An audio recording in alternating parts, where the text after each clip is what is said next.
Another time I was walking by, I'm like, Eddie, you look a little different. You okay today? He's like, I'm a little hungry today. I'm like, when did you last eat? He's like, it's been a while. And I'm like, come on, I'll take you.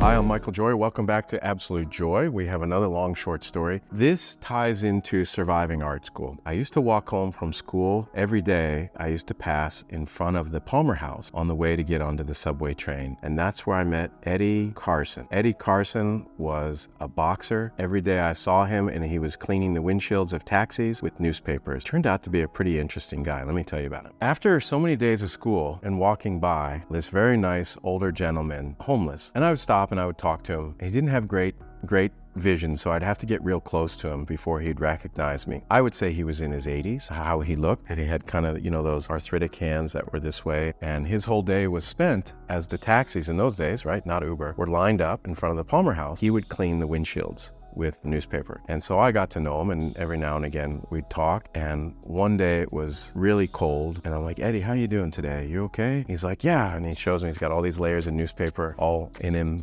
to stay warm and stuff like this. And I'm like, you need to be somewhere warmer? He's like, no, I gotta work. I'm okay. And another time I was walking by, I'm like, Eddie, you look a little different. You okay today? He's like, I'm a little hungry today. I'm like, when did you last eat? He's like, it's been a while. I'm like, come on, I'll take you. And there was like a Burger King or something nearby. There was another guy near him, and he heard me say that too. He goes, can I come with you? I'm an art student. Like, I got like $10 between me, right? And I'm like, shit, this other guy wants to eat? Well, he's big, heavy guy. I'm like, oh no. So we go in and Eddie didn't know what to order. Right? It's not like he's like, whatever. He points at some pictures and we sit down to eat and he takes a bite and he's just like, oh, I'm sorry, I can't eat this. He said, it just doesn't agree with me. Oh, I didn't know, didn't know if he was allergic to pickles or whatever. But the other guy was like, are you finished with that? And I'm like, Eddie, I don't know how else to help you tonight. He's like, Mike, it's okay. It's no problem. Thanks for dinner. And, we sat and we chatted and stuff. And that's when he told me he used to be a boxer. He said, there was a day when I would walk around and I felt like a man. He said, I'd have $100 in my pocket and I was strong,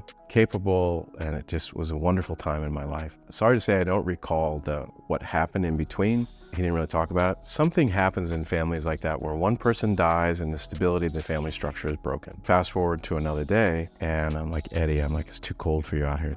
I said, why don't you come home with me tonight? And he's like, where do you live? And I said, it's just a short train ride. And he said, that would be great. So at the time I had a studio. We come home and I'm like, Eddie, I said, go ahead and, get cleaned up. It's probably been a while. The guy took a shower like for an hour. And the apartment, you have to understand, was like so small. It was as wide as the futon that I had. And that futon I had to bring home on the bus. The bus driver, I remember trying to carry the futon mattress on the bus and I get on the bus and the driver's like, really? I'm like, what do? He's like, call a cab. Try to buy your bedding and take it home on the public transportation. Didn't work. Anyways, the studio apartment was like that wide. And then there was a closet, and there was a bathroom, there was another closet, and you open it and it's a kitchen from like 1930s. It had a little sink and a little stove. I had one bank of windows and I was happy because I'm like, I got my own studio apartment in college. Are you kidding me? Eddie gets out of the shower and I said, how do you feel? And he said, Michael, I feel human again. Thank you. And I thought, one shower away, one thing away from being human and dehumanized. Just this morning, I was talking to my sister on the phone and we were talking about, there's some people that go and cut grass for free and they save these yards that are like jungles, and then the homeowner's elderly and it's like it's reborn. And then there's other videos where barbers have someone that's homeless and it's just everything's askew. And then by the time they're done with the haircut, you see the human again. It's no longer a homeless person. It's a guy or a girl or, so it's no longer identified by some sort of wealth judgment.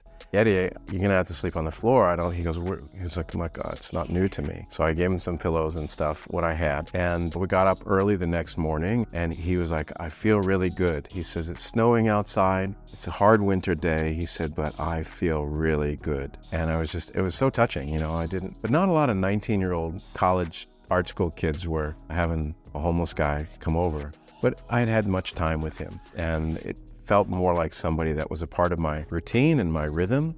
And I went home for Christmas break and I'd see Eddie. I didn't see Eddie. And I asked the doorman in front of the Palmer House, I'm like, where's Eddie? And he's like, I don't know. I haven't seen him in a long time. I thought he died, this, that, and the other. And it turned out that he had just moved to another location to do the cars there, and he came back, but he did die shortly after that. And I just thought, years on the street has got to be like 1 year has got to be like 12. I had no agenda. I just thought, this guy's cold, and my apartment's not great, but it's something. So it was only 1 day. So Eddie, wherever he is, I don't have a moral of the story. It's just a kid and an old guy.